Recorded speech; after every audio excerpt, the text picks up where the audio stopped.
What is up, everybody, and welcome to Talking Ball, y'all. I am Cass Hardest. That is Jason Due and Lance Lacoste. We appreciate you hopping on here and joining us tonight to talk some ball. And it, it's champ. I guess we could call this our championship episode, although we'll have another one on Tuesday. But we're going to look back at an incredible night of semifinal action from Friday night. Leading into it, I know we were excited about the matchups, and I don't think they disappointed. I don't, it wasn't like every game came down to the final possession, but there were quite a few that did.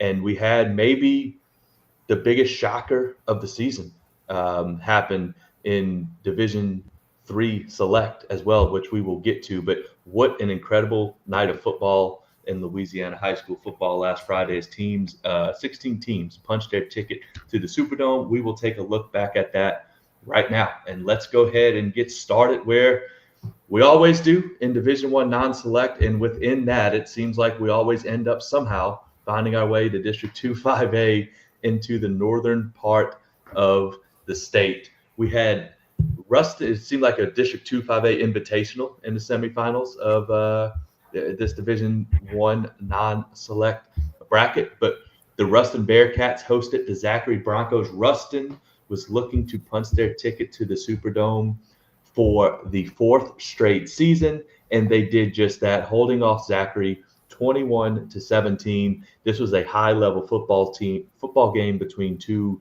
extremely successful, physical, traditional powers in Louisiana.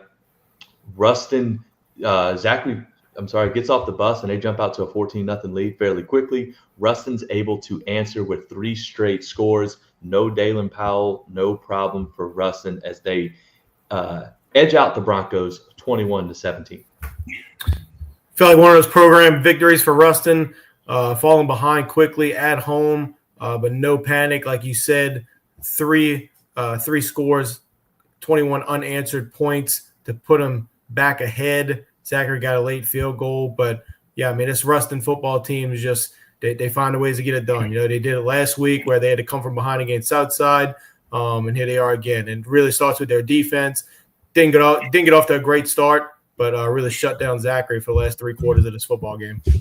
You know, coming in, we discussed that Dalen Powell was going to be out for pretty much the entirety of the playoffs, and he's been such a focal point of that offense. And again, they love to go they love to just run the ball right at you. Cass mentioned before the season, probably one of the biggest stats was that this Ruston team, regardless of who the running back was, they had an all-state player because of their big offensive line. I think you saw that again on Friday night. An incredible job by Gray and Freeman stepping in. And again, the first half, we saw Zachary kind of loading the box against this team, but really in the second half, really started to break off some big runs. Really impressive job by quarterback Sam Hartwell, who also came up clutch with some big runs in this football game. And Zachary fought down to the bitter end. And at one point, they had the lead late, but Ruston again kind of reclaims it. I think this is a Ruston team that we've known since the beginning of the season, was looking to make their way back to the Superdome. 4 straight trips for this team, and it's a really impressive effort from a Bearcat team that is looking to get that bitter taste after last year out of their mouth. Yeah, we talked about with Ruston being without Powell, they're going to have to find a running game somewhere else. Sam Hartwell did just that, and he was able to. He ran a touchdown. He ran for a touchdown. He also had big runs to convert third downs into first downs throughout that game. And this was a game kind of played out differently than most of the other games across the state as we get into. I don't feel like Zachary necessarily lost this game. I think Ruston just won it. Both teams played fairly well. There wasn't a lot of penalties. There wasn't turnovers. It was just Ruston was able to outlast them just a little bit longer than Zachary. Zachary had to lead at half. Ruston, like Lance said, didn't panic. It was a program win. And, man, you've got to believe that they wanted nothing more than to get back to the Superdome after how their season ended in the Dome last year. And they kind of looked like a team on a mission all year long. They were able to finish this one off, again, making 4 straight trips to the Superdome in our state's highest classification is no small feat. So congrats to the Bearcats and that Ruston community. On the other side of the bracket, their opponent next Saturday in the Superdome was going to be a familiar one no matter who won the other game, but it was Ouachita Parish traveling to Neville in a rematch of a District 2 5A game that took place in either week 7 or week 8, in which Neville won by 1 point. Ouachita exacts revenge. They win 14-7 in a defensive struggle. I mean, I tell you, this game, I don't know if y'all saw the picture. The atmosphere for this game was unbelievable. It was packed. I saw a picture that was taken in the middle of the first quarter. There wasn't a line to get into Ouachita side. It was a mob of people trying to get Ouachita side, and they just couldn't get them in to start the game. But that place was rocking at Neville. Ouachita to start the game, the first drive of the game, Montreal Connor breaks a long run, gets inside the 15. They get inside the 5. Neville holds them. Neville gets the football back at the 1 or 2 yard line. They're not able to pick up a first down. They're forced to punt. Ouachita blocks the punt, gets the ball inside the 5 again, and they're able to score. At that moment, I don't know that you were thinking that that's going to be the difference in the game and they were going to win 14-7.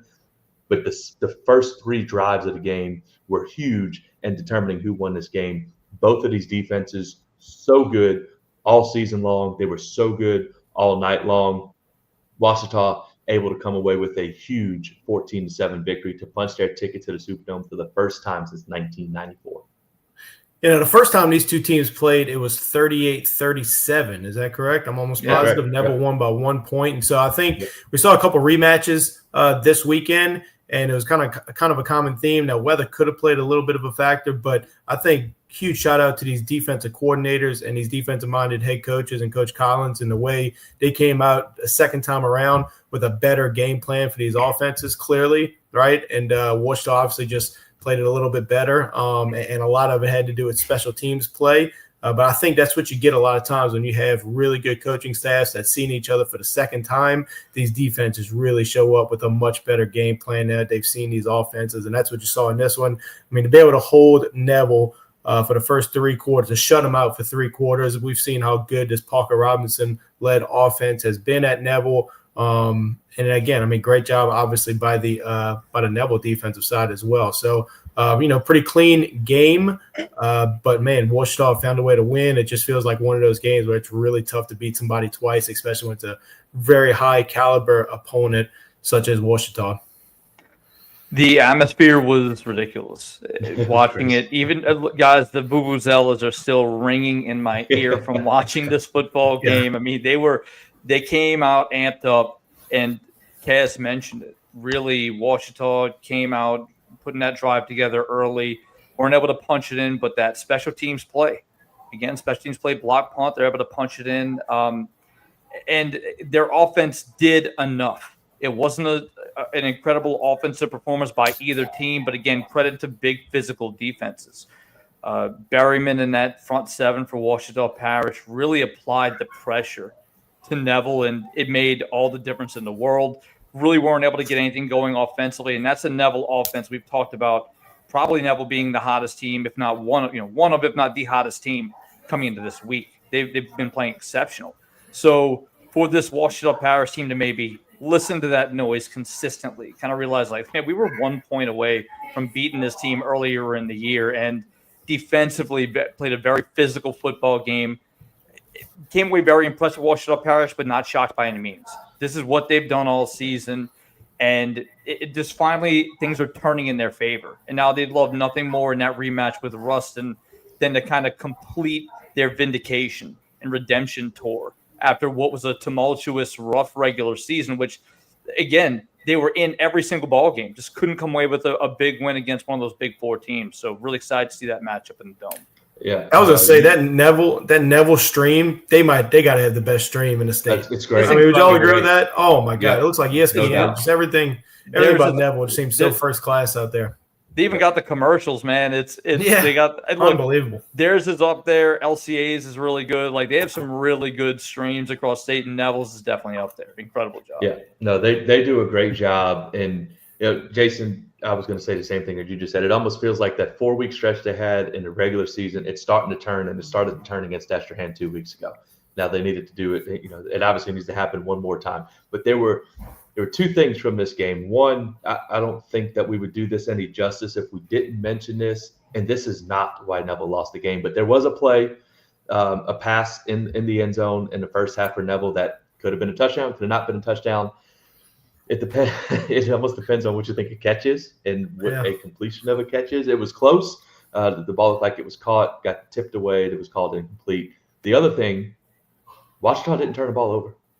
Yep. And when they don't turn the ball over, this is an offense that's going to be able to control the football, kind of dictate the terms of the game. And even though they only got in the end zone twice, because they didn't turn it over, and obviously they had the block punt, they're able to squeak out a win on the road. You got to feel for Neville. Second year in a row, they're hosting a semifinal game. It's the second year in a row that they're not able to finish the deal and end up in the Superdome. But that's a program that they'll be back under Coach Collins. That's for sure. All right. On the select side of things in Division I, Carr Catholic, this is the second year in a row Catholic has taken Carr to the absolute brink of elimination. My thought after watching this game, and I'm going to say this, Jason, and you're going to laugh because I know I'm the leader of the St. Aug bandwagon, but when this game was over, I felt like I just watched the best two teams in Division I play each other. That was the feeling of it. These two teams traded punches all night long. The defenses for both of these teams were unbelievable. Both defenses threw a shutout in the second half. The final score was 17-10. Carr scored right before half to make it 17-10. It felt like at that point they were going to try to pull away. Catholic didn't let them. Both teams just traded punches, traded body blows all night long. Catholic's driving deep into Carr territory inside of 2 minutes. I think they get down to like 20-yard line. Carr forces a fumble. That was Catholic's fourth turnover of the night, which was the difference in the game. Carr recovers. Carr wins 17-10 to punch their ticket back to the Superdome and play for a state championship.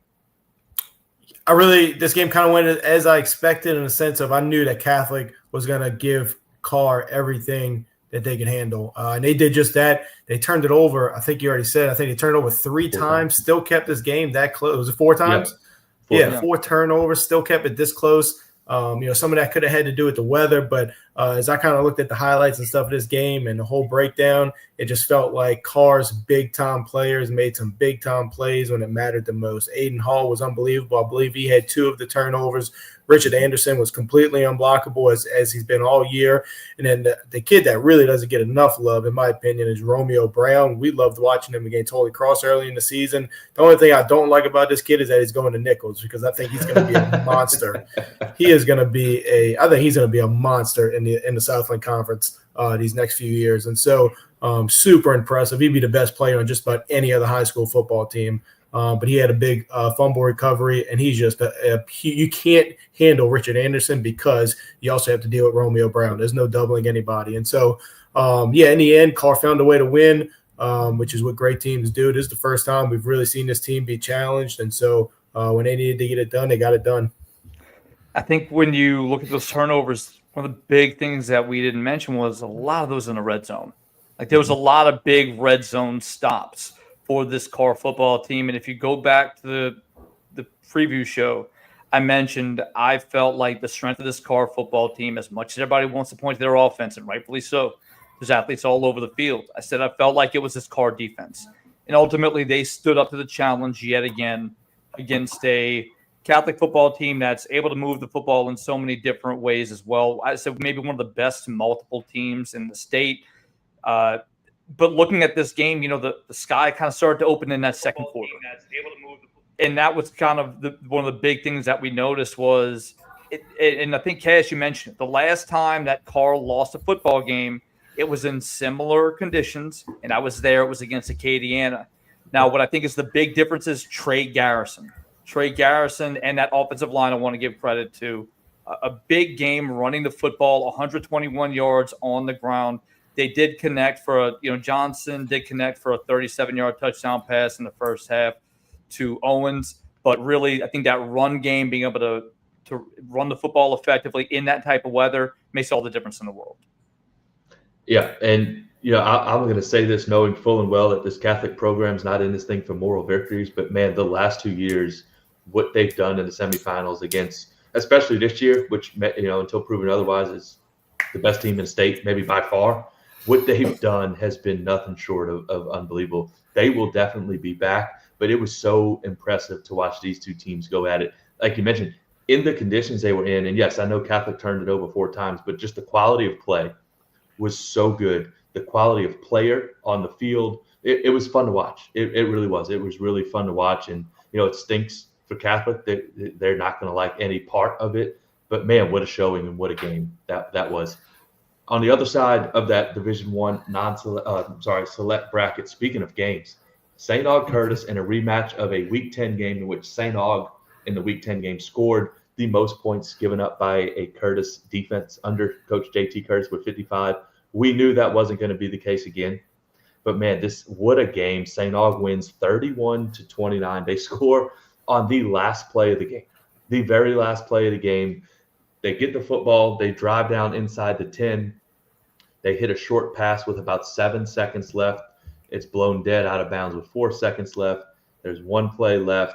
The receiver on the single receiver side runs a quick little in and then right back out. The defensive back slips down and Bashan Coulon's able to hit him for a touchdown at the buzzer to win the game. It's St. Aug's first state championship since 1979.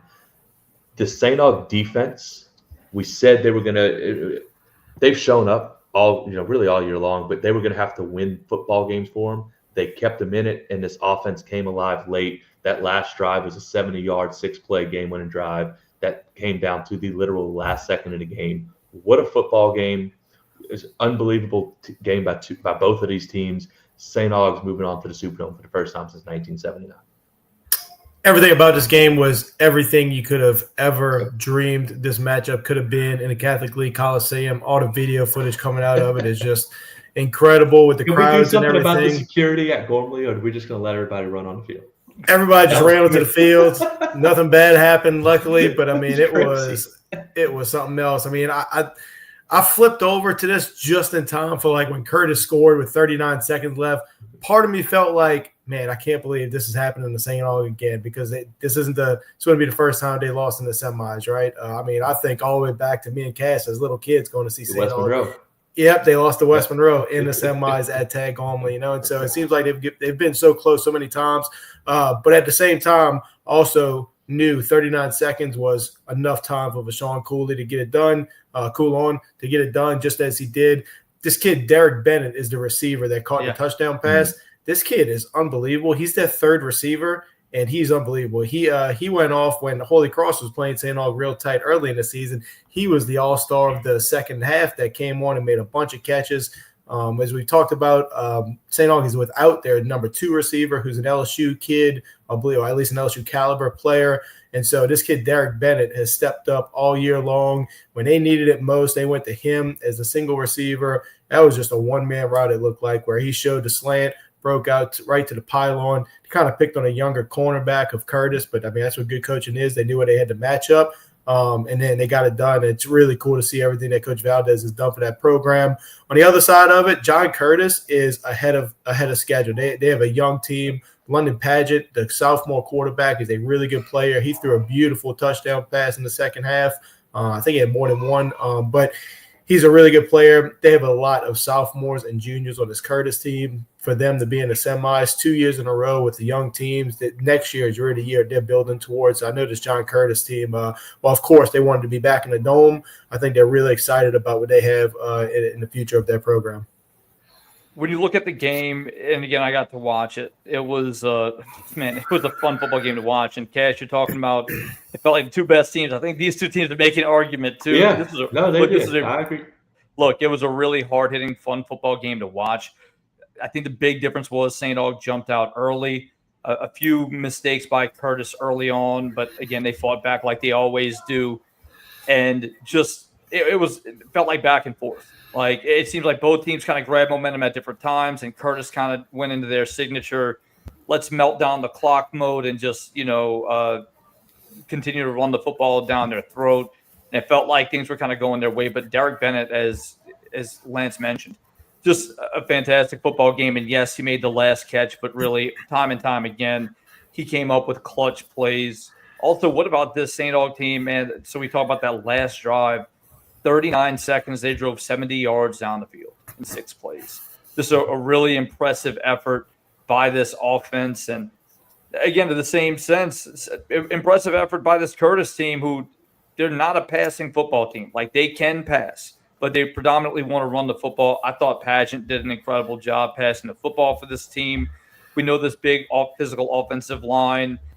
They like to bully people, but still finding a way to pass the football and come up with big plays. But I think Cass made the point earlier about that the catch or non-catch earlier. There was some controversy over that last drive when you whether or not he should have been whistled inbounds or not. There was 4 seconds left. Again, I'm not saying definitively or not. I'm saying I looked at it. There was 3 different angles that I saw it. It looked like he stepped out to me. So again, I know but in the heat of the moment, it's very close, and you don't have 4 different angles or replay to rely on. So, but I will say that was an incredible finish. Some would argue game of the year. I think that's a justifiable statement, but a really just an impressive season for Coach Robert Valdez and the St. Aug football team to now go play at Nakar in the Dome. I think that's going to be an electric atmosphere Saturday night, and it should be a really fun football game. Yeah, that's going to be awesome. That is going to be awesome. But yeah, to your point, St. Aug's won 8 straight since they played Carr first week of October. They've rattled off 8 straight since that loss, and now to get to see them again next Saturday.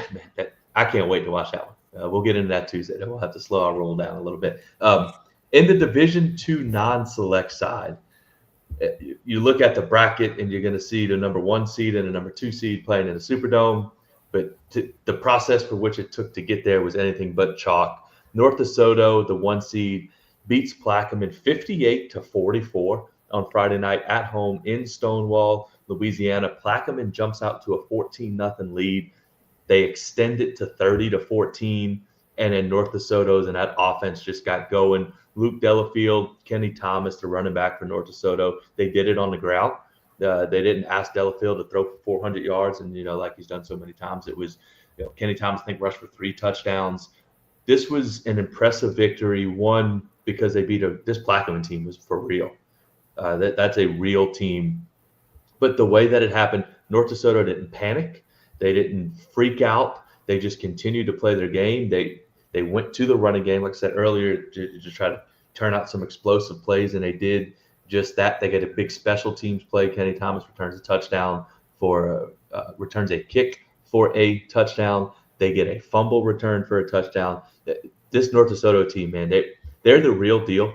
But this Plaquemine team, what they did, all year long, but especially this past Friday night, in a tough place to play. What a football game! And North DeSoto scored the last 2 touchdowns of the game to win by 14. What a football game! Hats off to Plaquemine for what they did. But North DeSoto returns to the Superdome for the first time since 2022, looking for their first state championship. Yeah, I don't know what else you could say about this Delafield and Thomas, this backfield for North DeSoto. We've talked about them all year long.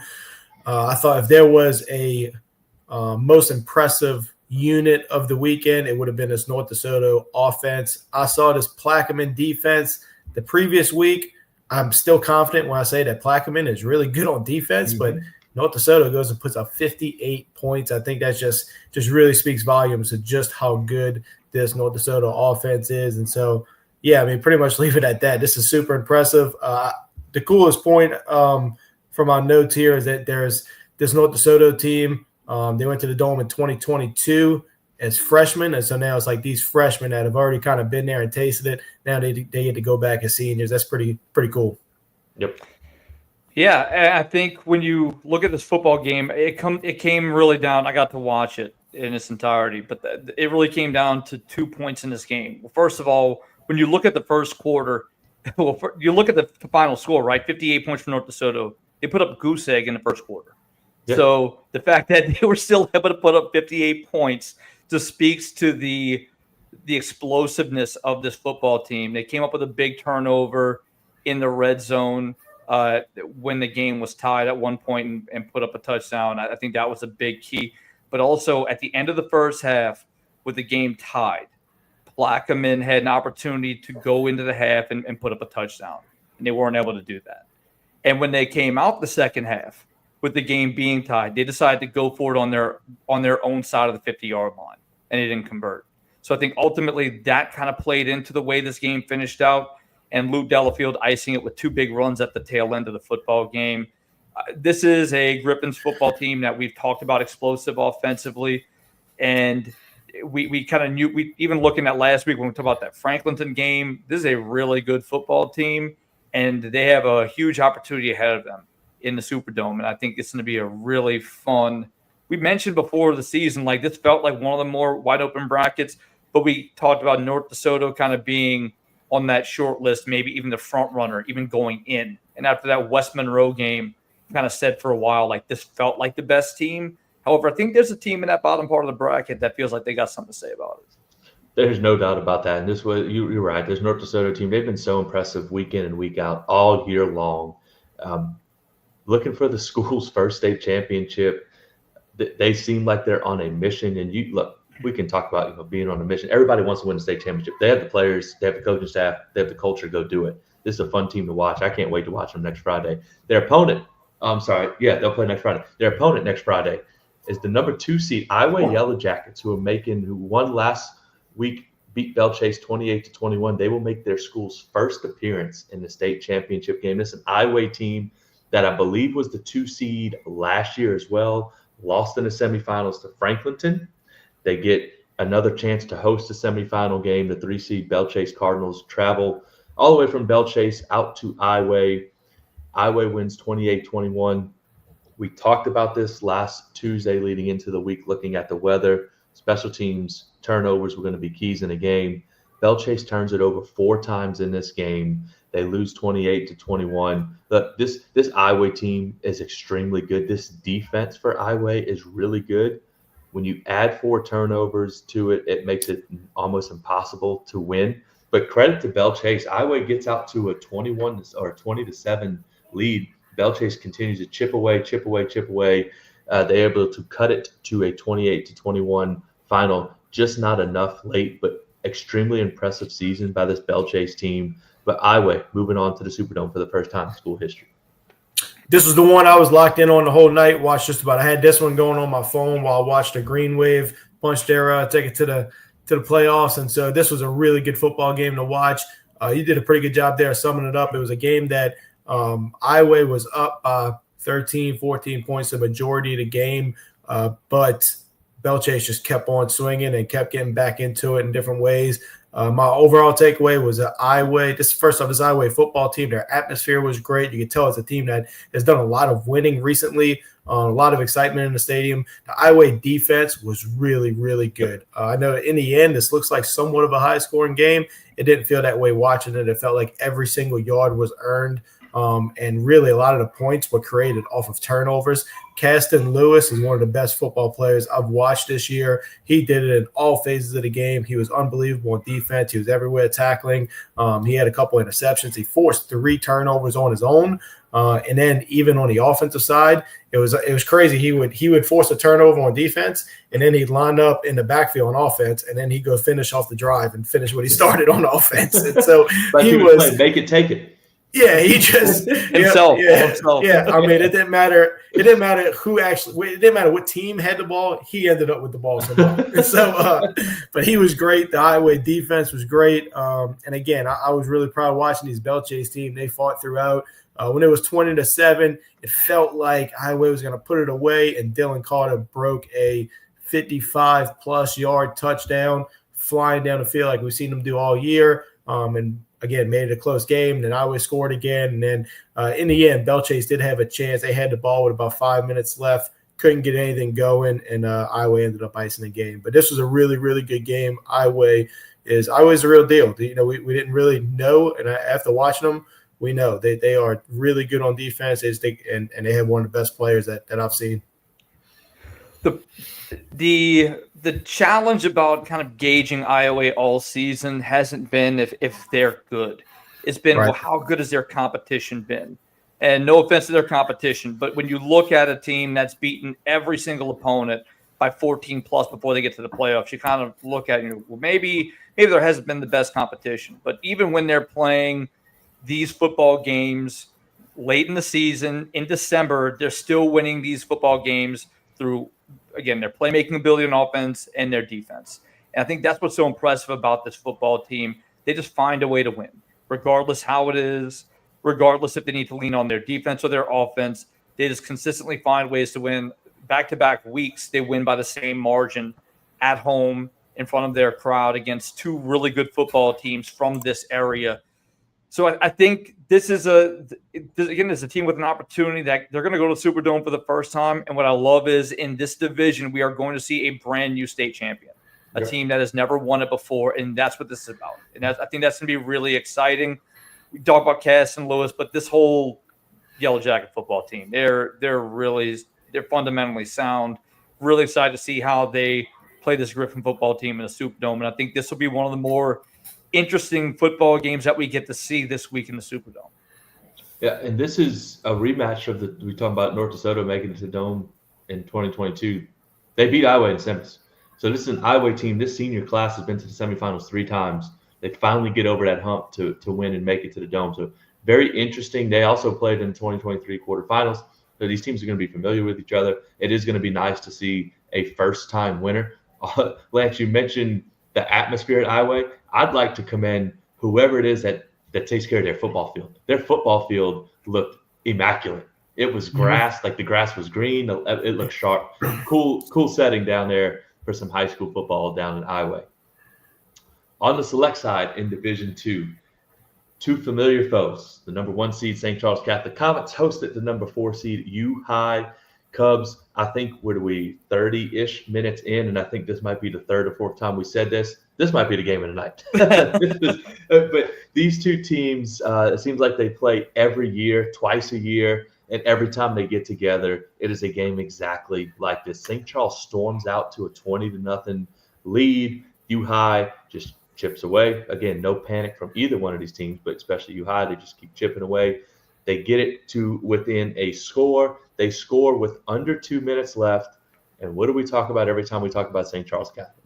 They play defense and they play special teams. St. Charles blocks the extra point to keep it a tie game. They force overtime. Landry LeBlanc runs in a touchdown from 10 yards out to take the lead. The defense holds. St. Charles goes on to win 34-27 in overtime. This is exactly what we would expect when these 2 teams get together. This is everything that we thought would happen. St. Charles makes a big special teams play. They end up winning in overtime. I'm sure Jason has a lot more to offer on this game, but did this game go almost exactly like I talked about? Is that crazy? Like, I'm just looking at it all like Landry LeBlanc, about 100 or so yards passing, about 100 yards rushing. He actually ran for 3 touchdowns, though. I think that's more than what we would. I think the only thing you missed on is that Skylar Edwards did not score. That's I mean, he's got to find a way to score. But he got to make you right. 100. Yeah, he had about 100 total yards, right? And then they did it on special teams. You said it, the block field goal, but they were 2 for 2 on field goals as well, right? Yeah. So not only did they take away a point in special teams, they put up 6 with their field goal unit. And so, I mean, it's amazing. They just find ways to do it. So go for it, Jason. What you saw? Well, look, you mentioned special teams and the 20-point start. I think, again, special teams, a big return to start the game. They put up 6 points in the first play. And it was a Landry LeBlanc power. And when the Comets are able to set up quarterback power that early, it's going to come up again. And one thing I think the Comets did a great job of, you're playing against, again, Lamar Brown, who's the number 1 player, arguably in the state on defense, and rightfully so. He sideline to sideline guys, the defensive lineman, big dude. And then you also have Mason Smith, who's a big player for that defense. They ran zone, a lot of outside zone, keep the ball away from the big guys up front, and then they would hit you with that quarterback power. I think when you look at the beginning of the football game, they scored, they kicked a pair of field goals, but was really stood out was there was a point where it was 10-0 and U High goes to a fake punt, and it worked. And I was like, man, that's gutsy. It was on their own 50-yard line, and they come right back out on the next 4th down and run the same exact fake punt, and that's not going to fly. And ultimately, that turned into 3 more points for the Comets. And look, I think the big thing was U High scored before the half, and they came out in the second half. But The problem when you play St. Charles is the way that they're able to attack you. If St. Charles is able to command the football early and hold you to a few quick 3 and outs or short drives, they're going to melt that football clock and apply that pressure in the second half. A big late touchdown as well in this football game tied the game up. U-High has a chance to go take the lead. All they got to do is put up a PAT. Me and my wife are watching on the couch. I tap her, say, watch this. And what do the comments do? What they always do. They block the PAT, they go into overtime, and they pull out the win. I think there's no doubt about it. U-High would have gone for 2 had they scored a touchdown that overtime, but that St. Charles defense just finds a way to get those stops. And it was a really fun football game start to finish. Yep. It's the first weekend of December, so St. Charles is making a big special teams play, and their defense is showing up, and they're going to win. That's just kind of how it is, and that's what we've come to expect. It's a high standard, but that's one that Coach Monica started, Coach Stein has built upon, and that's just kind of what they do down there in Laplace.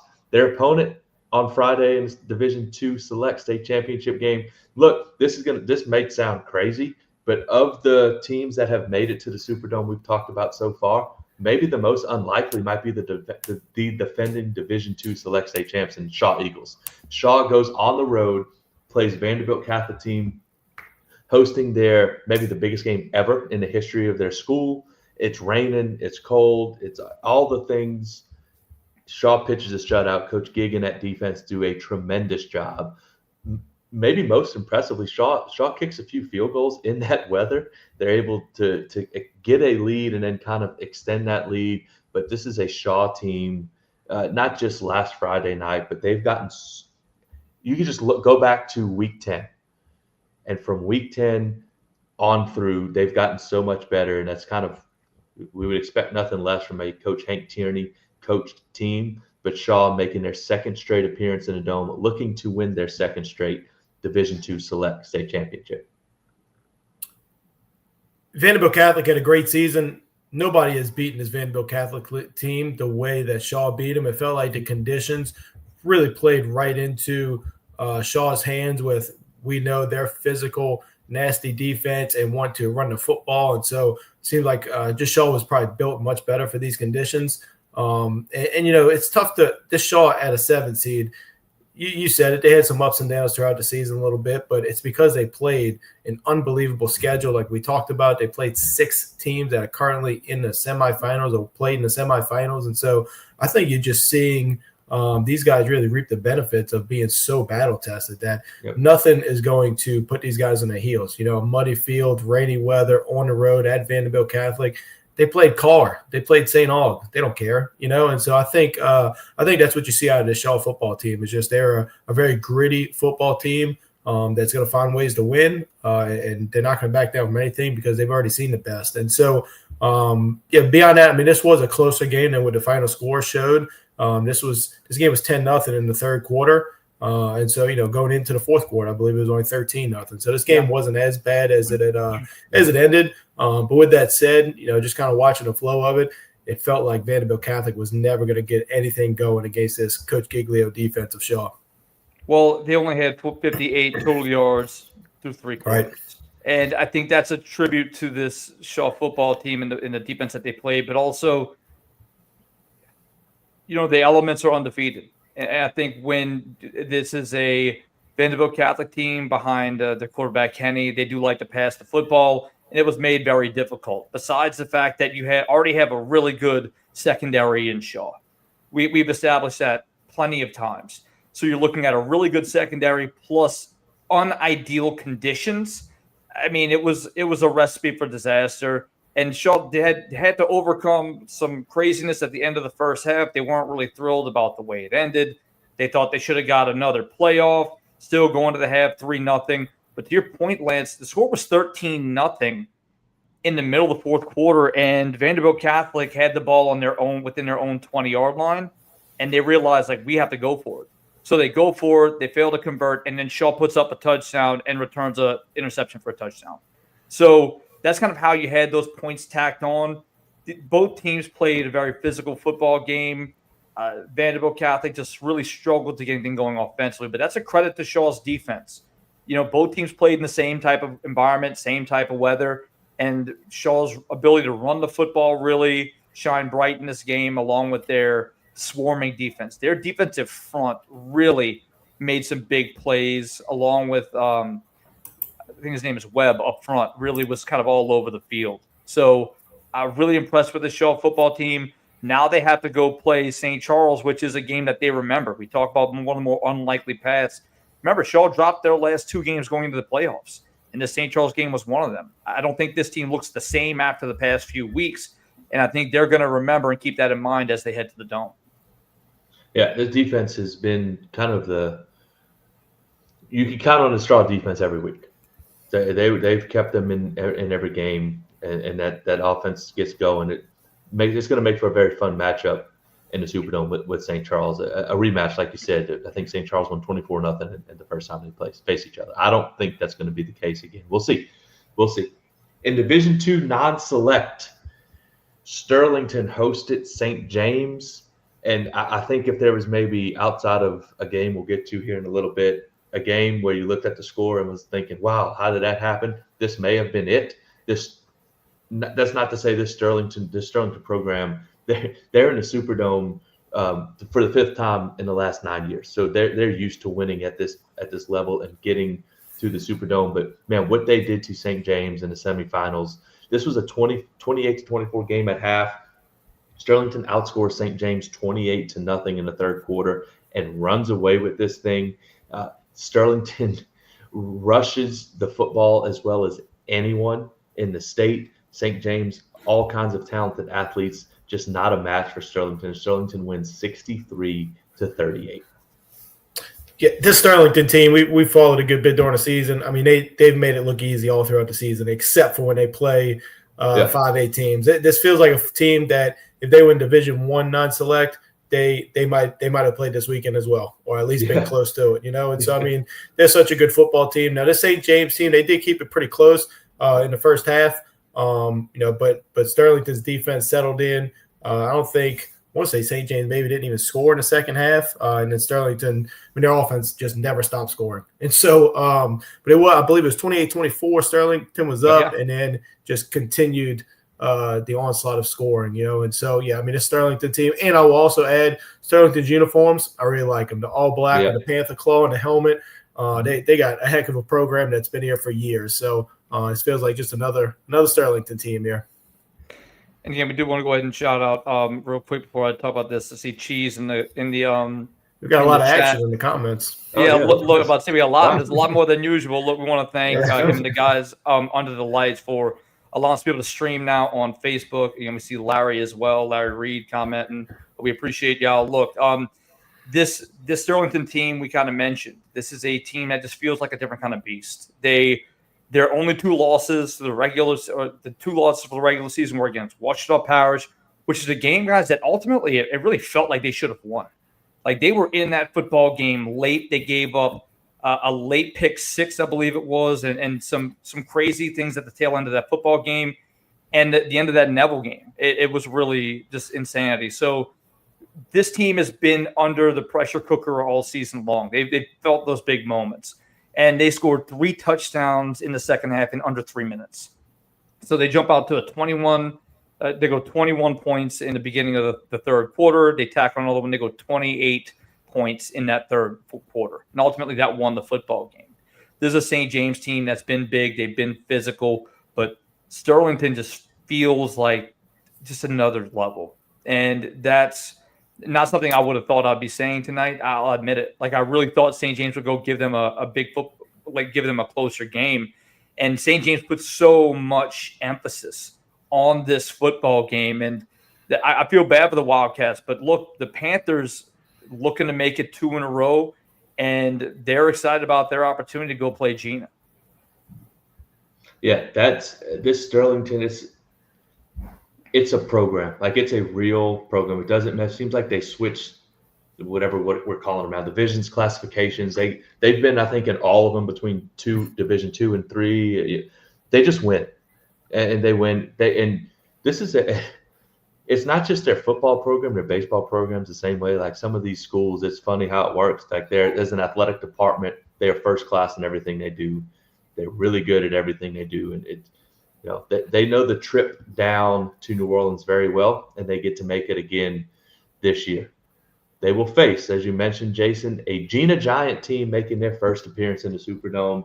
They hosted and defeated Union Parish. They won 30-6. This Gina team rushed for 296 yards on Friday night. Cedric Wilson rushed for 167 of those and 3 touchdowns. He also threw a pass. This rushing attack for Gina has been explosive all year long. It's what they've hung their hat on.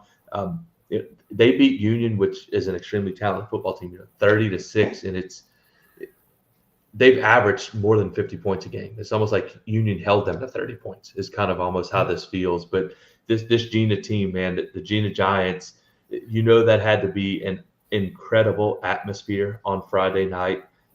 Hosting a semifinal game, looking to make their first trip to a state championship ever in school history. This community that loves their school, loves their football. They get it done. They will make their first trip to the state championship next week. Yeah, the Gina Giants, they got a couple of giants running the football. We've heard about them all year. Cedric Wilson, Daniel Hatcher, they rushed for 300 yards on a very good Union Parish defense. I mean, look at Union Parish hasn't given up many points. If you look at their previous scores against Erath and Kinder, you remember this Union Parish team, they ended 2 undefeated seasons with Erath and Kinder. And so I think for Gina to come out and win 30-6 is really impressive. And again, it really starts with their running game as well as their defense. They're also they're good enough to throw the football as well. Deuce McPherson threw 400 yards. So they're good enough in the passing game to keep you honest and really make you respect the passing game, so you can't just zone in on Wilson and Hatcher. And so I thought a really impressive night by Gina. I thought this was going to be a really close game, but Gina, they've proven it. They've proven it all year. They've done it. I mean, truly all year. They've blown the doors off of just about everybody. Yep. Lance, you brought up a good point. I got to watch this game, and what I noticed is early on there was a lot of jumping offsides by Union Parish, and that's kind of because they go set really quick and they snap the football, and it kind of throws off the defense. This is a Union Parish team that we talked about being very physical, and they were out physical. I know it's not really a word, but the physicality of this Gina football team really kind of wore them down. They were able to run the football very effectively, but to you guys' point, I think it was Lance, you mentioned that. But because they were loading the box, because the Farmers had to load the box, they were able to see these man-on-man matchups on the outside and just take advantage of them. And their ability to pass the football really is able to keep these defenses from, again, trying to overload the box. I thought their defense did a great job. This is a team that's consistently been in this situation. They've been in the semifinals, and they're finally getting their opportunity to go down to New Orleans and, again, play for a state title. And there's a lot to be said for that. Now, they're going to have their work cut out for them playing this Sterlington football team. I don't think Gina really cares, guys. I think they feel like they've been kind of underestimated for quite some time, and I would put them up with anybody in the state. I think they're a really good football team. I think they got their work cut out for them. That's a really good Sterlington team, but I think Sterlington's got their work cut out for them too. So 2 similar style offenses, and yet somehow both teams run veer, double wing type offenses at times, and yet they still put up these gaudy numbers offensively. So it's really going to be an interesting similar style of football being played in the Superdome. Yeah, always fun when you get a first time team down there, and especially someone not just new, but kind of from a new part of the state, from out there in central Louisiana, making that trip down. That they may shut the town down on Wednesday and just pack up and head on out. That's going to be a fun one for sure. On the select side in Division III, the shocker of the night, I would say. But then when you go back and look at it, maybe it wasn't that shocking. But Dunham travels to LCA. Dunham wins 49-48. Elijah Haven, who was named the Louisiana Gatorade Football Player of the Year this past week, throws for 6 touchdowns, 357 yards. Dunham scores and goes for 2 in the win with about 2 minutes left. They convert to go up 49-48. I watched the last 2 drives of this game. LCA drives down the field, gets it, I think, to about the 40-yard line. They throw a Hail Mary, and I've got to be honest with y'all, the whole time the ball was in the air and until it hit the ground, I thought LCA was going to catch it and win. That's just how the game ended. The ball hits the ground. Dunham wins. Dunham is making their third trip to the Superdome in the last 4 years. They lost last year to Catholic New Iberia. They are looking to make it back to win a state championship for the Dunham Tigers. But what a game. This unbelievable game. Elijah Haven is breaking news here. He's really, really good. This LCA defense has been really good all year. We've seen them hold down Evangel's offense as well as quite a few others. And so I was really – not to underestimate Elijah Haven by any means. I think he's as close as it gets to Cam Newton for what I've ever seen. But I thought his LCA defense would be a little bit better against these guys. But again, that just goes to just how good Elijah Haven and all these weapons on the perimeter really are. The numbers from this game are absurd. You already said Elijah Haven had 7 touchdowns. Jarvis Washington, his top receiver, had 4 touchdowns. On the LCA side as well, obviously they put up some big nights too. Braylon Walker was still great. He had 400 yards of total offense just by himself. And so this was one I didn't get to watch. I was zoned in on some other games. I was a little disappointed that I couldn't find the right stream for it for some reason. But this looks like the fast break type football game that we expected to see, right? Jason, you muted. I'm going to have to go back and watch this game in full. I did catch a good bit of it, but look, first quarter was 21-all. There were 6 touchdowns in 12 minutes of football. Yeah. And that's, it was a absolute track meet. It was just a back and forth football game. So fun to see if you're a fan of offensive football. And I got to see Elijah Haven live a week ago when they played Newman, and he looked every bit of the part. It's so easy to just point to him. But what I will say is it truly is a team effort. His weapons on the perimeter, they're all over 6 feet tall. Trevor Heyman is a guy who's started the year as a receiver. Because of injuries, they had to move him to the backfield. They move him all around. Jarvis Washington has been just a stud. And again, had a big night that night as well, 182 yards and 4 receiving touchdowns. And, Chris Thompson as well. They've got guys all over the field, and a lot of them kind of will have the opportunity to kind of play both ways. My big question coming in was, I know that Dunham was physical up front, but how would they play against this Lafayette Christian team? And it did enough. Only 1 interception thrown by Haven, opposite a big night. Offensively, weren't able to force the turnovers maybe that Shaw was, which is the last time that they lost, but just they beat them in the track meet, guys, and I think that's just as impressive as anything you can say. This is a team that hasn't lost a track meet all year, and somehow they've done them, outdueled them, and it's a credit to their team. Again, making it to the Dome. Guys, they're trying to get their first state title in quite some time, though. They've been there a bunch, but they'd really like to finish the job this time. And I think Coach Weiner and his team have as good of a shot as anybody to get it done next week. Yeah, and when you pair who may be or what may be the best quarterback in the state, in the region of the country, or in the country with one of the best coaches in our state, this is what happens, and it's impressive to watch. This LCA team has been so fun to follow too all year long. What they've been able to do, again, with Coach Stanford, his first full season as the head coach, and what they do offensively, they've been so impressive. But man, Elijah Haven is the real deal, and I know it's more than just him, but he kind of is the catalyst to make it go, and the confidence that these guys are playing with, man, it's gonna make for a very fun matchup next weekend in the Superdome when they face Calvary Baptist, who went on the road in overtime and beat the Notre Dame Pios. I watched a little bit of this game around halftime, and then I was able to watch the actual overtime period. I've got to tell you, Calvary was down at halftime, and just the way that they came out after halftime, I couldn't tell body language-wise if they were either defeated or if they just knew that they were going to go win the game. It was one of the two. But they look like a very mature football team on the road against Notre Dame. They're able to pull it out in overtime over Notre Dame. Notre Dame ran a play, similar play on 3rd and 4th down in overtime, in which they motioned the quarterback out of the backfield and they tried to run like a stretch power play to the right to that same side. Cavalry defense steps up. We mentioned last week they went to Jules Sumner, won a defensive struggle. I know this game ended at 34-28, but their defense steps up again, big time, makes a play to get them a victory, and they will face Dunham on Thursday night in the Superdome.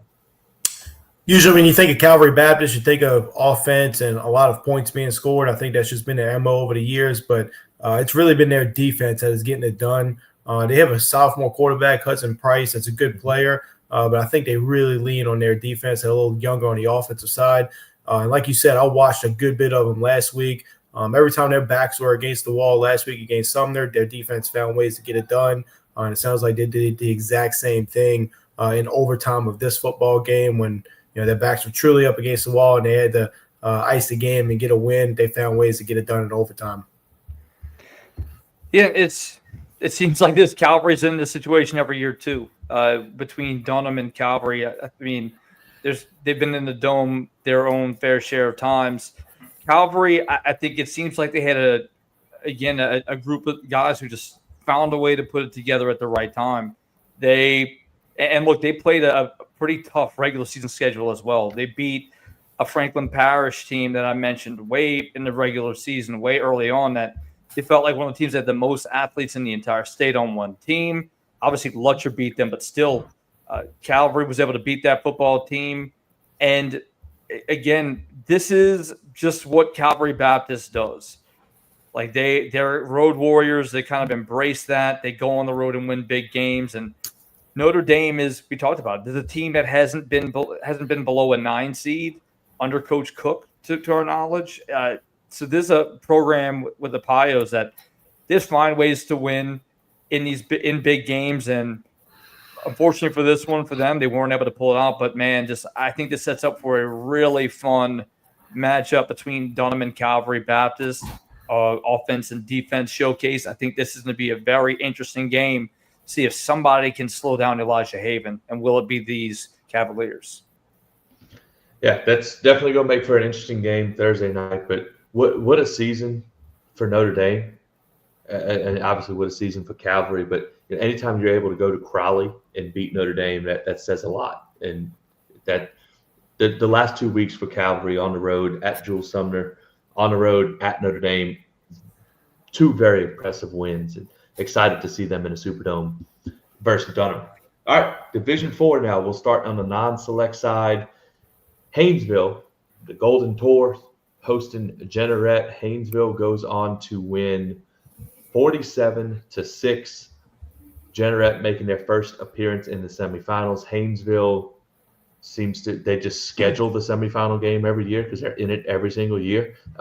They are making, I think this is their 32nd appearance in the state championship, if I read that correctly. Something absurd. But Haynesville, nonetheless, wins. They will move on to the Superdome. It's just another extremely impressive performance from this Golden Tour team. Yeah, Jeanerette had a great run. I mean, you see the scores that they put up just recently. I mean, they blew out everybody. They had a great season, first time in the semis. Great experience for this young program. But yeah, this Haynesville team is just they're a notch above. That Mangum team, they're going to give them some issues, but this one kind of went as expected. He's talking about a Haynesville program that has been there too many times. Isaiah Washington, one of the best players in Louisiana, he does it all for those guys. And so, not shocked to see Haynesville get it done. I got to watch the first half of this one, and what you really saw was this Haynesville offense. Again, they're an option-style offense. Just come out early on and just drive the football down Jeanerette's throat. Ethan Henderson, really a big guy carrying the football for this offense. And the very next kick, so they score a touchdown. Next kickoff, Jeanerette returns it for a touchdown, and that was the last points that Jeanerette scored. I think when you look at early on, a heavy dose of ground and pound from this Haynesville football team, and put up 2 early touchdowns and their offensive and defensive line are so big and physical.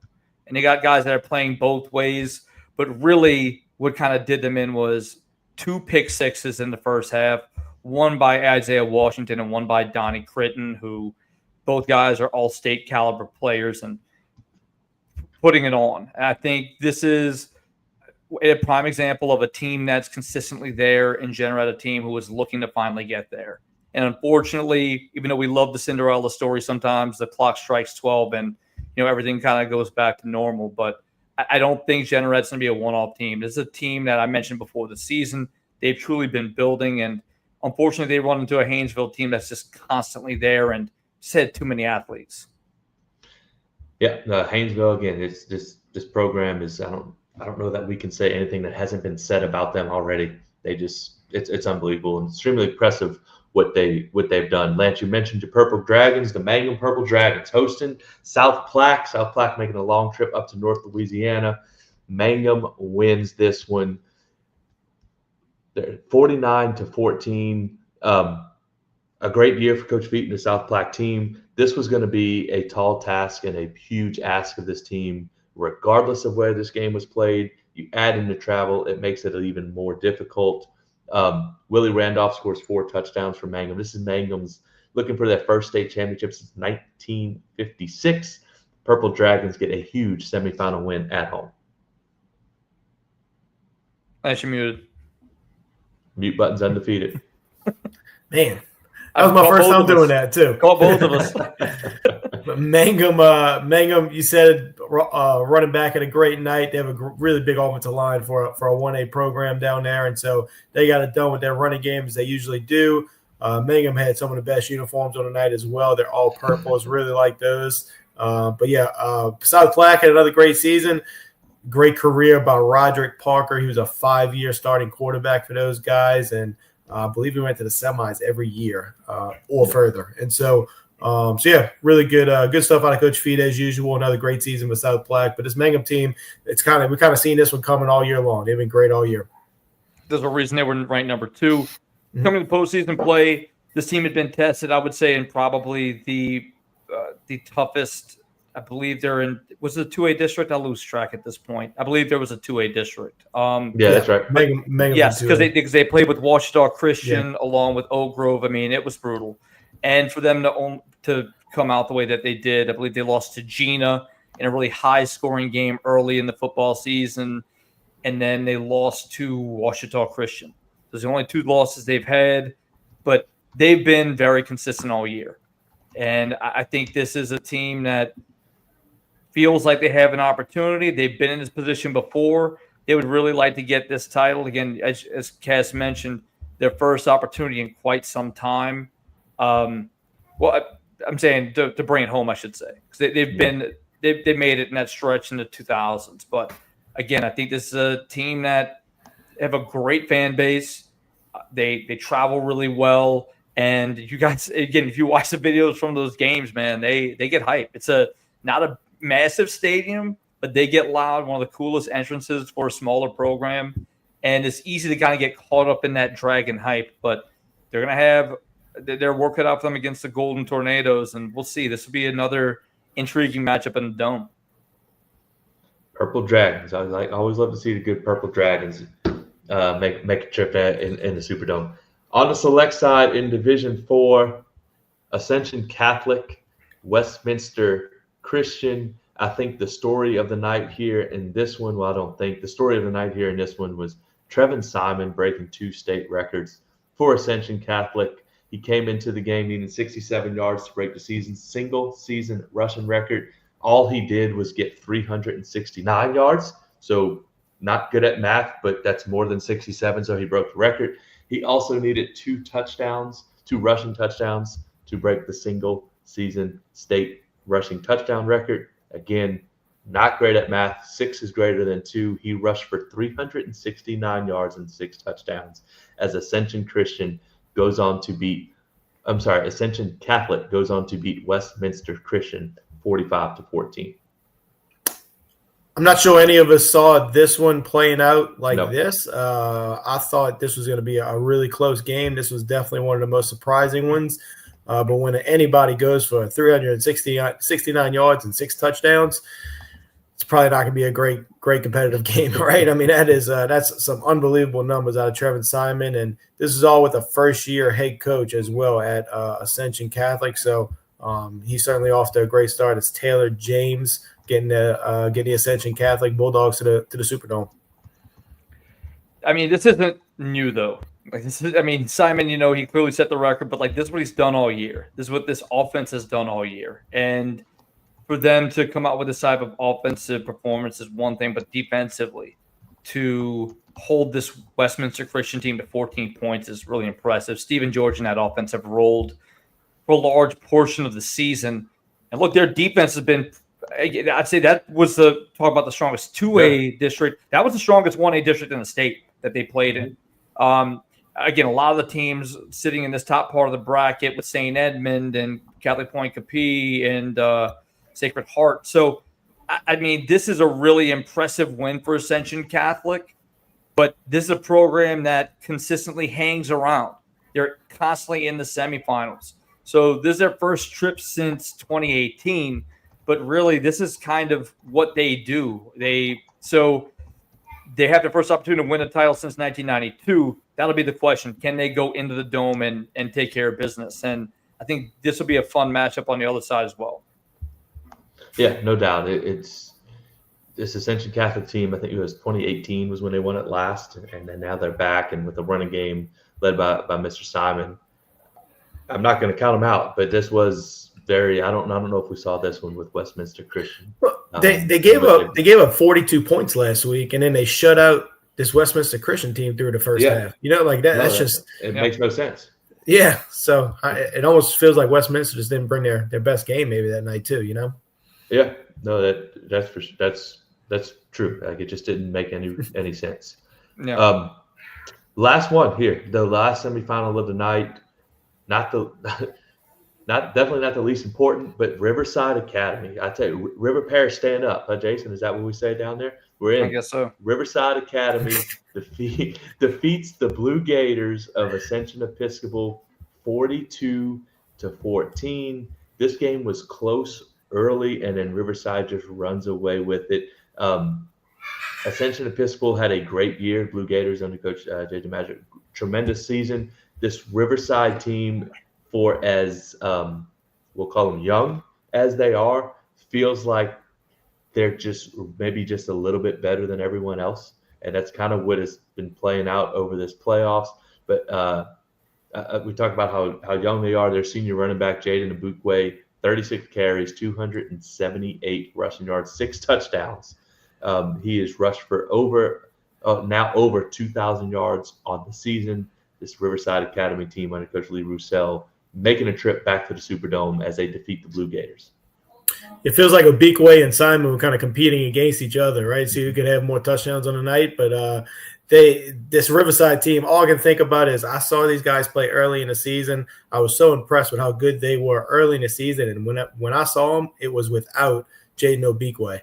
And so they've added him to an already really good football team. And so obviously Jaden Obikwe has been great. It's the offensive line that is also tremendous for Riverside. Gabe Galvez, I remember talking to Coach Roussel and those guys about this kid, sophomore left tackle.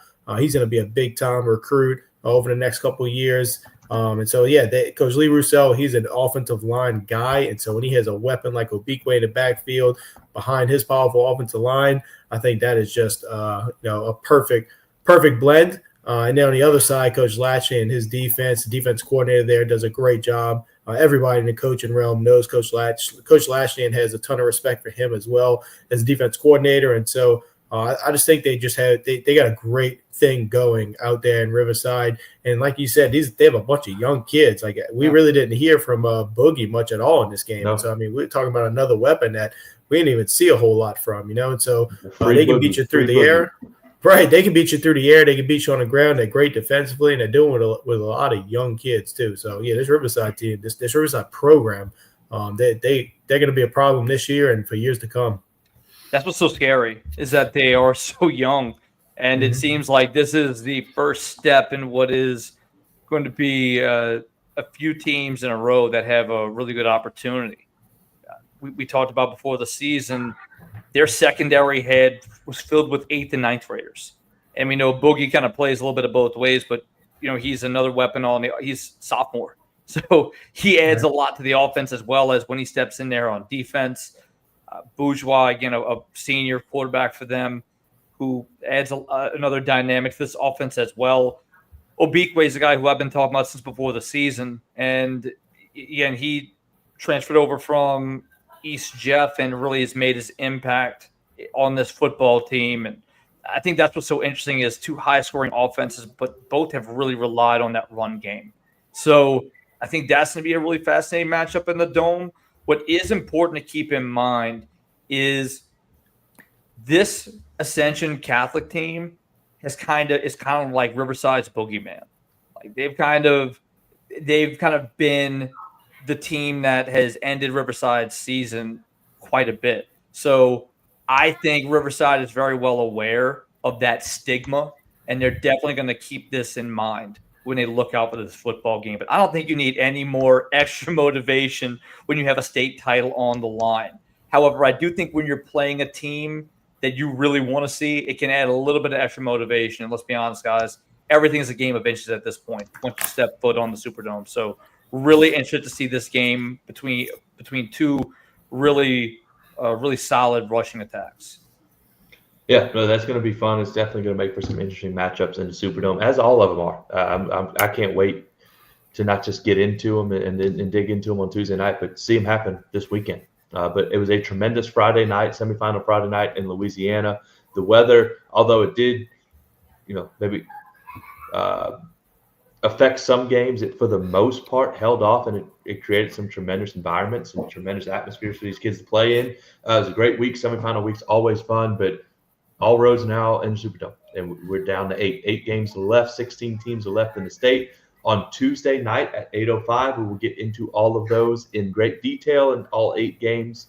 The games start on Thursday. So Tuesday, make sure you're back here with us. And if you're watching along, following us here, like, share, subscribe. Follow us on X. Subscribe to our YouTube channel. Follow us on Facebook as well. We enjoy doing this, and we like to keep this thing going and have fun with y'all while we do it. Again, Tuesday night, we will preview all of the state championship matchups, and then we'll get into them and preview them. They start on Thursday. So here it's, this is it. There's 16 teams left. Let's go break these guys down and have some fun with it. So we appreciate you all watching. For Lance, Jason, I am Cass. Thank you for watching Talking Ball, y'all. We'll see y'all again on Tuesday night.